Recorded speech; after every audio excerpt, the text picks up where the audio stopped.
Listen, hoes, I'm gonna die a crazy cat lady, okay? But you know what? I'm gonna be happy because I didn't compromise. I'd rather die alone than settle. Stand by that to the grave. You know what else? Should never have to sacrifice your value for someone to be with you.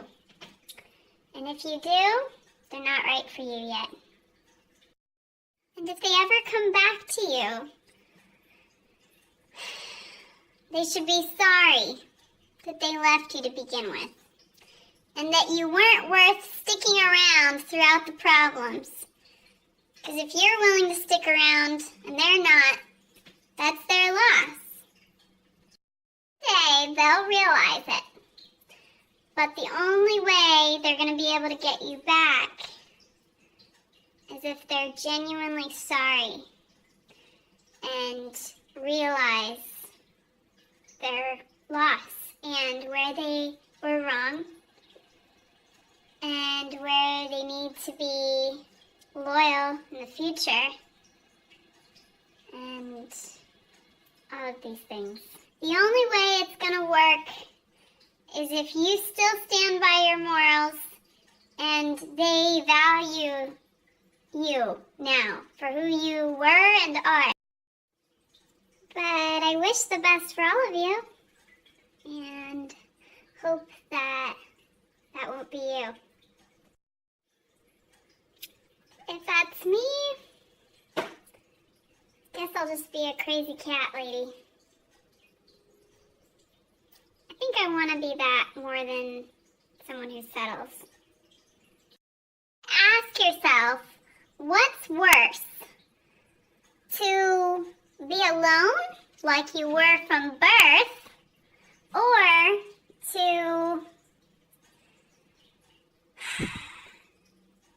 to get that person back that you wanted, that you loved, I guess, and basically always be worried about them leaving you because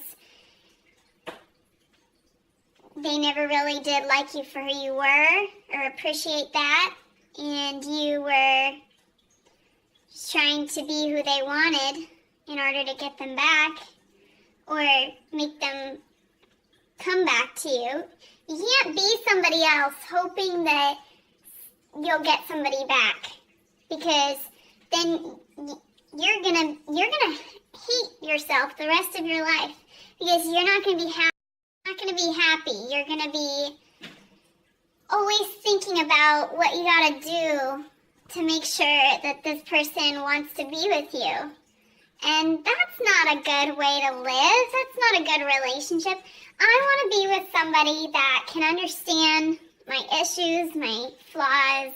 You know, I definitely have problems. I know that. At least I'm aware. You know, they say it's better to know what you don't know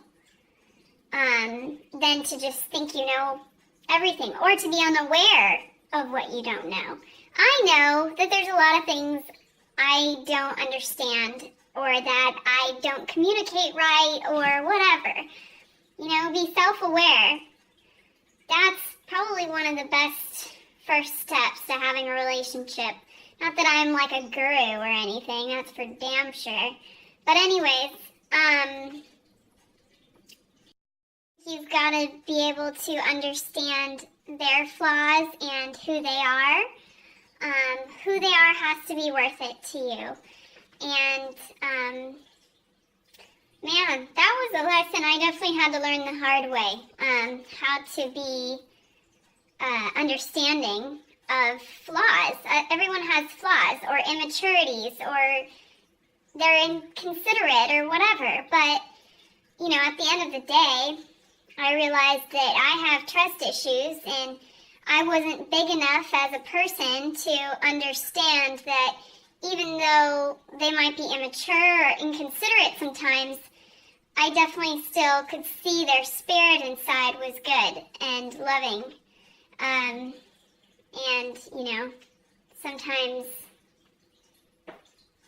we miss those things, and then it's too late.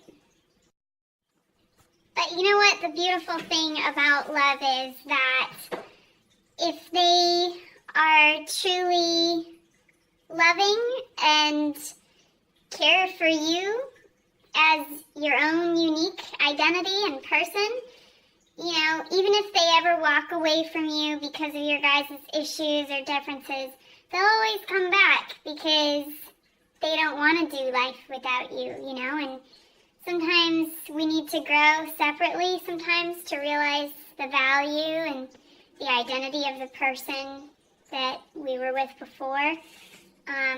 Sometimes, you know, you have to understand if that person doesn't come back to you, then it was never right for you to begin with. You know, they're not for you. But if they do come back, they have to be willing to work with you and your flaws. You cannot, please, by any means, don't try to be somebody who you think they like in order to get them to walk back into your life, because that's not healthy, and you will never be happy. You know, you're not being true to yourself, you know, and the reality is that you got to be true to yourself, and you have to be able to work with who they are, true to their self, and they have to be willing to work with who you are, true to yourself. And if you guys can get over your immaturities enough to do that, then it would be a beautiful thing. And just know that if that point never comes, that it wasn't right for you. But work on being you, because being you is essential. So work on that. And you weren't created just for another individual. You were created as an individual, and you can do amazing things for the world and for God and yourself and your loved ones, without being with somebody yet, you know? So work on that. I'm gonna buy 20 cats. Out what your gifts are and your purpose is. Remember that.